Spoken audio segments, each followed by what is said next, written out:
What is your preferred style, Miss Briars? Would you prefer your man to be fair-haired or dark? Average height or tall? English or foreign? The madam was astonishingly businesslike, as if they were discussing a dish to be served at a supper party, rather than a man to be purchased for the evening. The questions made Amanda cringe. She felt her face flame until her cheeks prickled, and she wondered if a man would feel this way the first time he visited a bordello. Fortunately, this bordello was far more discreet and tastefully furnished than she had imagined. There were no shocking paintings or vulgar engravings, and no clients or prostitutes anywhere in sight.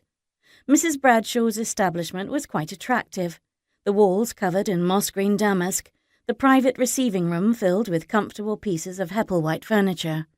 A small marble-topped table was positioned neatly beside an empire sofa adorned with golden dolphin scales. Reaching for a little gold-painted pencil and a tiny notebook perched on the edge of the table, Gemma Bradshaw stared at her expectantly. "I don't have a preferred style," Amanda said, mortified but determined.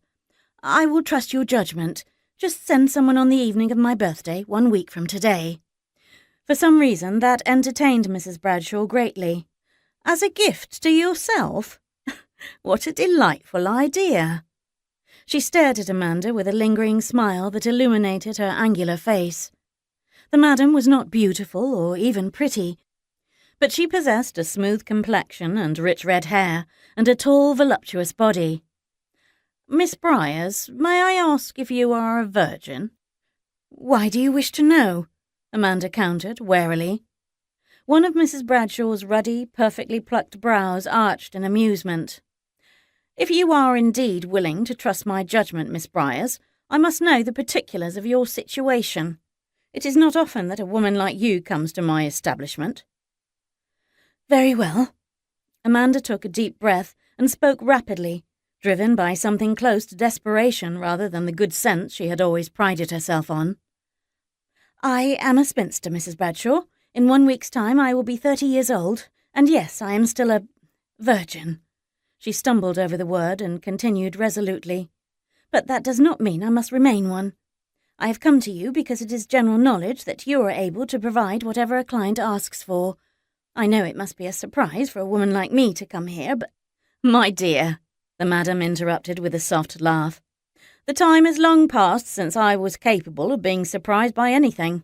Now, I believe that I understand your dilemma quite well, and I will indeed provide an agreeable solution. Tell me this, do you have any preferences as to age and appearance? Any particular likes or dislikes?" "I would prefer a young man, but no younger than myself, and not too old. He doesn't have to be handsome, although I would not wish for him to be unsightly. And clean," Amanda added as a thought occurred to her. "I do insist on cleanliness." The pencil scratched busily in the notebook. "I don't foresee that will be a problem," Mrs. Bradshaw replied, with a glimmer of something in her pretty dark eyes that looked suspiciously like laughter.